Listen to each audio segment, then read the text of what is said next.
Regardless of what you say, I'm getting a divorce. The luggage was sent yesterday, so it should arrive today or tomorrow. I'll be living with my affair partner.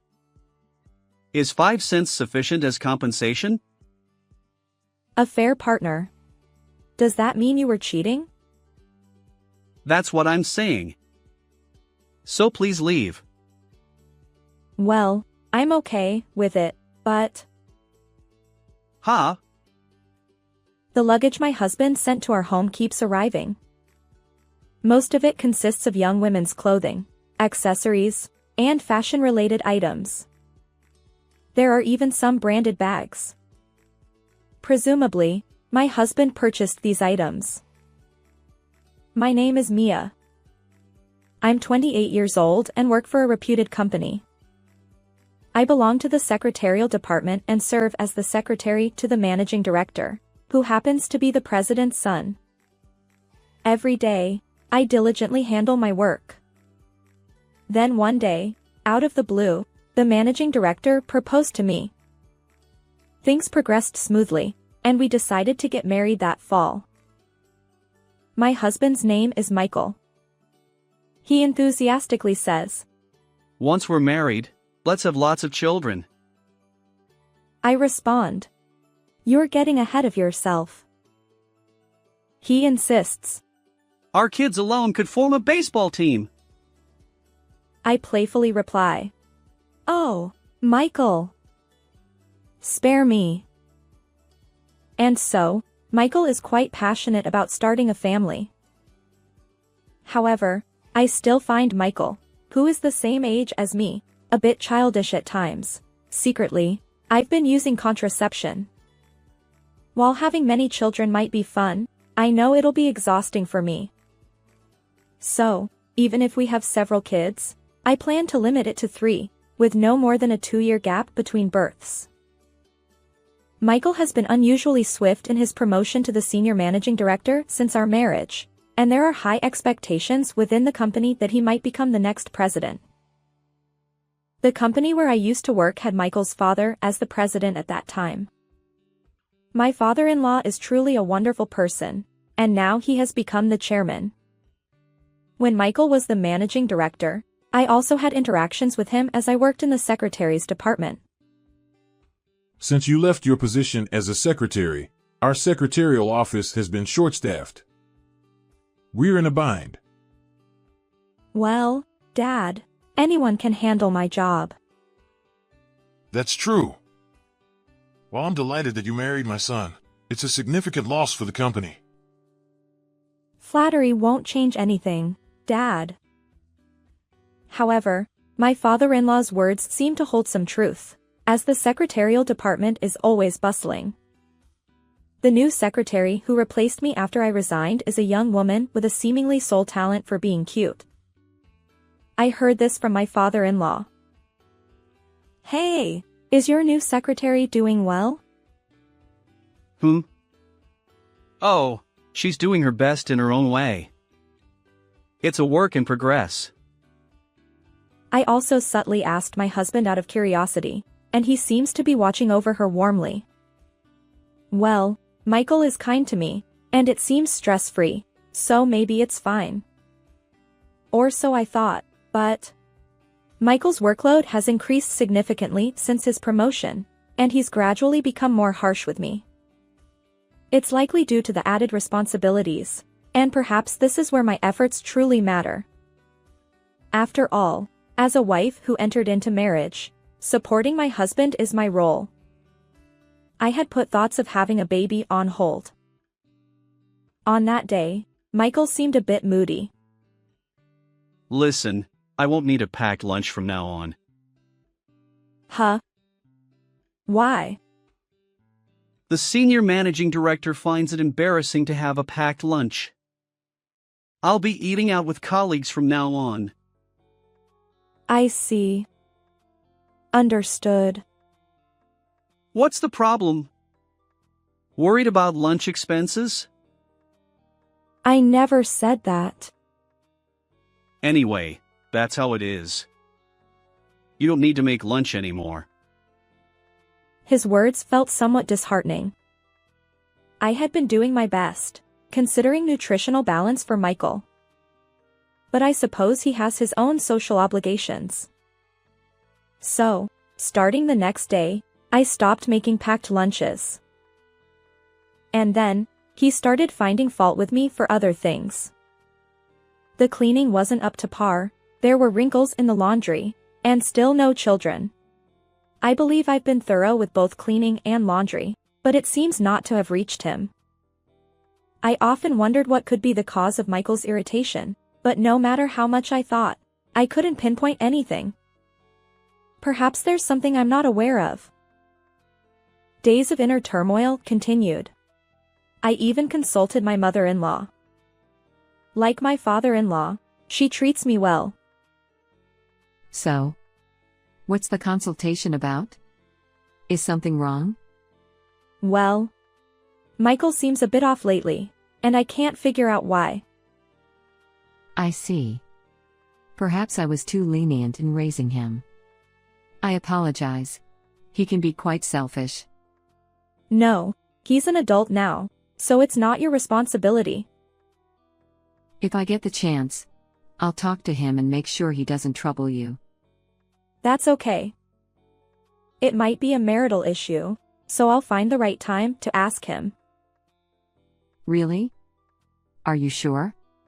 If anything happens, feel free to tell me anytime. Thank you.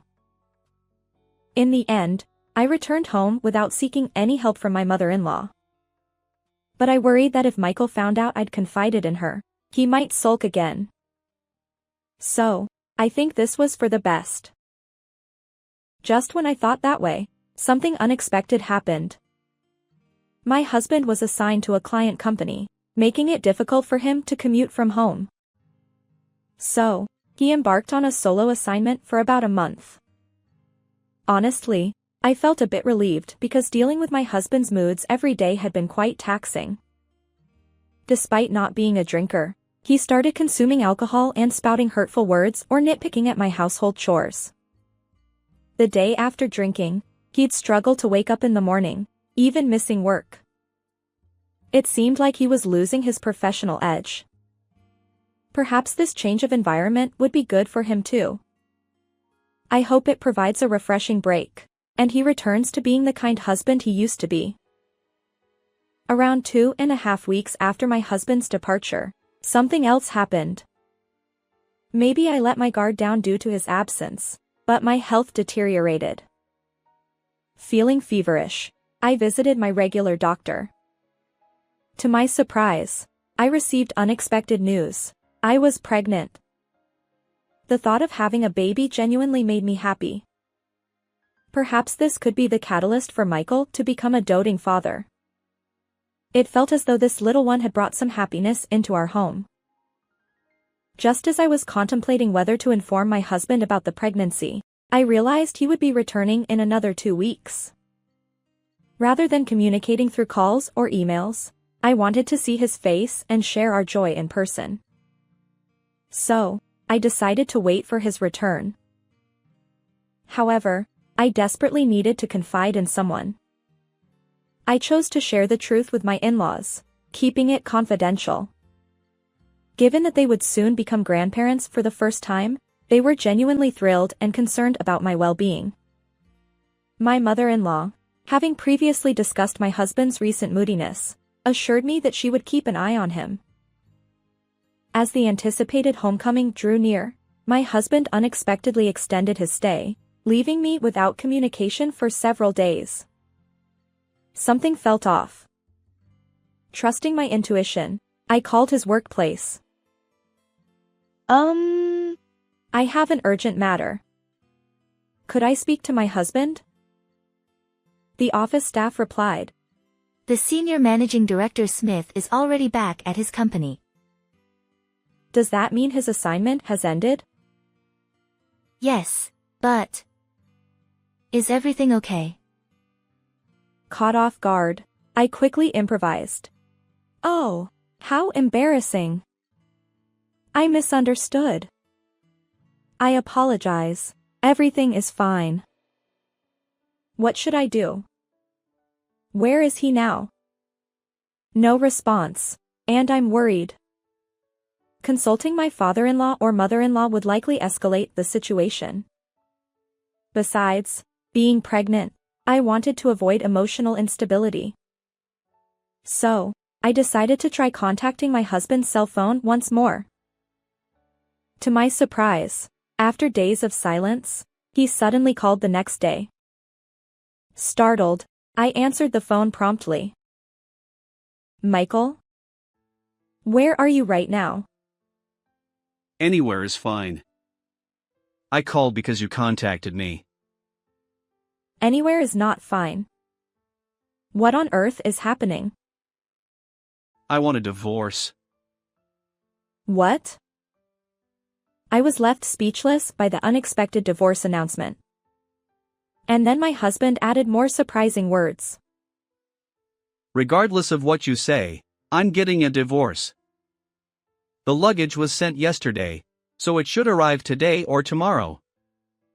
I'll be living with my affair partner. Is 5 cents sufficient as compensation? Affair partner. Does that mean you were cheating? That's what I'm saying. So please leave. Each word felt like a blow to my heart, and tears welled up. My husband conveyed only what was necessary and abruptly hung up the phone. I immediately tried calling back, but it seemed he had disconnected. I am filled with a mix of frustration and sorrow. From the outside, our marriage might have seemed like a marriage into wealth, but I've put in my own efforts. I've worked hard and endured. Yet, this outcome feels incredibly unfair. And now my husband plans to marry his affair partner, asking me to leave. The proposed compensation? Just 5 cents. An almost non-existent amount. And I am carrying my husband's child. There's no way such treatment can be justified. I felt a simmering anger rise within me. In moments like these, I have no one I can truly confide in. My parents both passed away in an accident the year I started working, and I have no siblings. While I do have friends, I can't think of a close friend who would bear my family's shame with me. So, I decided to contemplate revenge against my husband on my own. However, as for finding an ally, I had someone in mind. Hello? Mia? Michael has returned, hasn't he? How is he? Is he in a good mood? My mother-in-law reached out the next day, expressing concern. It seemed that my husband hadn't informed his parents about the situation. Perhaps he was too preoccupied with his new love interest. Mom. I hesitated. What's wrong? Did something happen? Did he do something? Despite feeling uneasy, I decided to confide in my in-laws about everything. The hurtful words and snide remarks I've endured. His view of me solely as a childbearing entity. And the ultimate blow, the sudden divorce announcement without any communication from his assignment location. My mother-in-law appeared surprised but offered comforting words. I'm sorry, Mia. You don't need to apologize, Mom. Thank you for telling me. I'll discuss this thoroughly with my husband. But if you do that, Michael's position at work. What does that matter? After treating you so poorly? My tears welled up in response to my mother-in-law's kindness. As I sobbed into the phone, she gently reassured me. Mia, your well-being is our utmost priority, both for my husband and me. But Michael's parents are yours. Doing something so cruel, whether as a son or a parent, is unacceptable. Mia, please focus on having a healthy, happy baby. But knowingly having a child while going through a divorce. Trust us on this. Lean on us. It seemed my mother-in-law had a plan. Given that I had no one else to turn to practically, I decided to follow her advice. The packages my husband sent to our home kept arriving. Most of them contained young women's clothing, accessories, and fashion-related items. There were even branded bags. Presumably, my husband had purchased these items. The influx of packages made our home feel cramped. Curious about the situation, my mother-in-law visited and was surprised.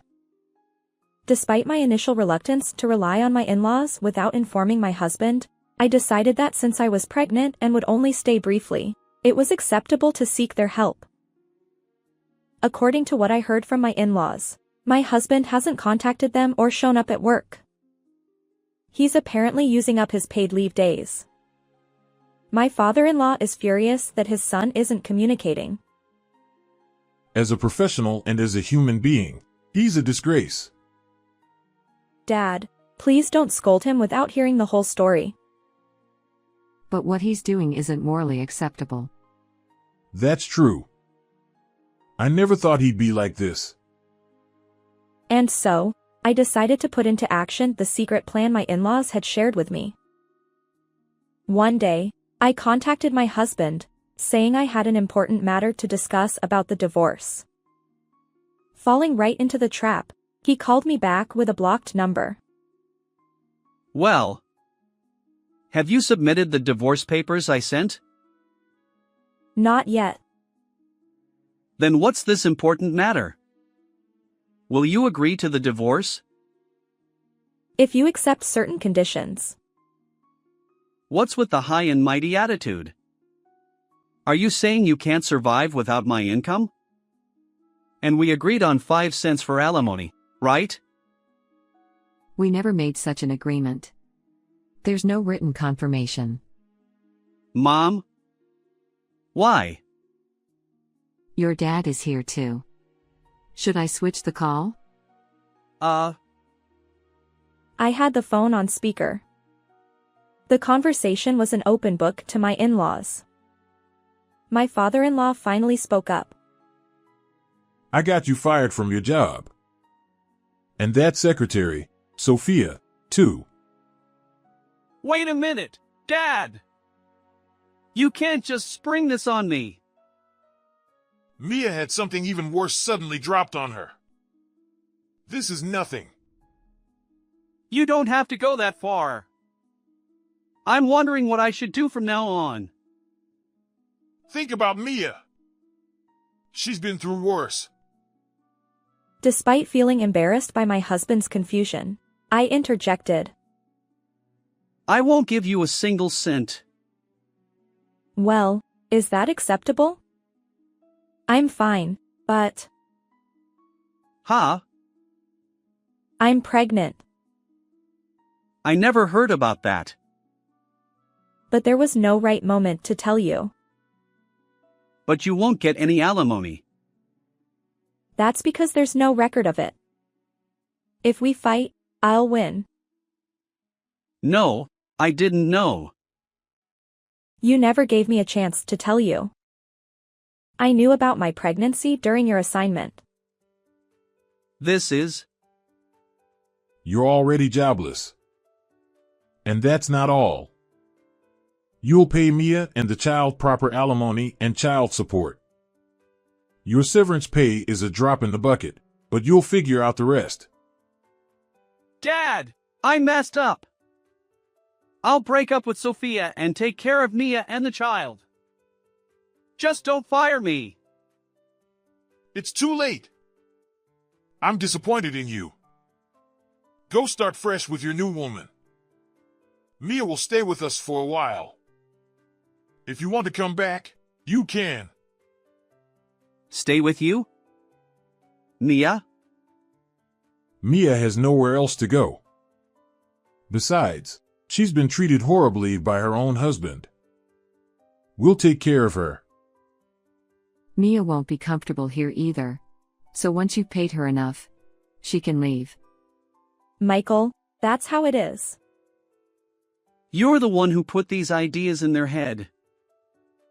This is outrageous. I haven't done anything. Your parents have been considerate of me and the baby. Ugh. Clearly devastated, my husband hung up the phone without saying another word. A few days ago, I received the divorce papers from my husband and had my in-laws sign as witnesses. I've already submitted them. It's heartwarming to see my in-laws, who should technically be strangers, stand by my side. My ex-husband hasn't contacted me, and I've entered the final month of my pregnancy. Although alimony and child support haven't arrived, my former in-laws have stepped in to cover those expenses. They assured me that they'll collect the owed amount from Michael. I gave birth to a healthy baby boy a little earlier than the due date. He closely resembles my ex-husband, and even my former in-laws seem convinced that he is Michael's child. Despite the unconventional circumstances, we've been living this way for 3 years now. Watching our son grow happily day by day brings us immense joy. One day, Michael contacted his parents. When they spoke, it turned out that Michael had been rejected by Sophia, desperate to see our child. Since then, he'd lost a significant portion of his severance pay and was living a precarious life akin to a part-time worker. For someone who had grown up in comfort, this lifestyle had become unbearable. Essentially, he was reaching out to his father for financial help. My former father-in-law swiftly shut down Michael, insisting that he repay the money owed to me. However, Michael lacked the courage to face the situation head-on. Eventually, my former father-in-law relented, allowing Michael to return to the company, starting from the bottom, with the condition that he support me. Fast forward 4 years. Michael's child support payments have finally stabilized, but his current job doesn't leave much room for financial flexibility. He works during the day and takes on night shifts. Interestingly, my former in-laws and I have legally adopted each other, making my son their official grandchild. In exchange, they've effectively severed the parent-child relationship with Michael, although it doesn't alter the official records. My parents are overjoyed, and next year, when our son enters first grade, they're enthusiastically choosing school supplies such as shoes, bags, and notebooks. Once our son starts school, I plan to actively seek employment and contribute to society. I can't rely on my parents forever. Besides, I feel more suited to working outside the home than being a stay-at-home mom. While I might still lean on my parents a little, I'm determined to live as a single mother with my son. I will never let my son become like my ex-husband, who was a scoundrel. That's how strongly I feel. How did you find this story? Don't forget to subscribe to the channel. Until next time in our next video.